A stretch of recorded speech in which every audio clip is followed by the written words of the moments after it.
Good day everyone with you brothers and sisters in Christ. Today is Wednesday, December 13, 2023, Memorial of St. Lucy, Virgin and Martyr.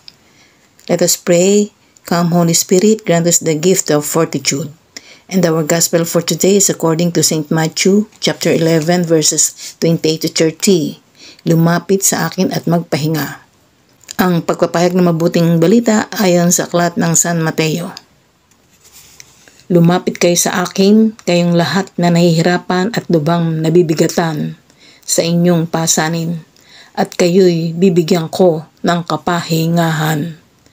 Pasanin ninyo ang aking pamatok at matuto kayo sa akin, sapagkat ako'y maamo at may mababang loob. Makakatagpo kayo sa akin ng kapahingahan, sapagkat madaling dalhin ang aking pamatok at magaan ang pasaning ibibigay ko sa inyo. Ang mabuting balita ng Panginoon, pinupuri ka namin, Panginoon Jesucristo.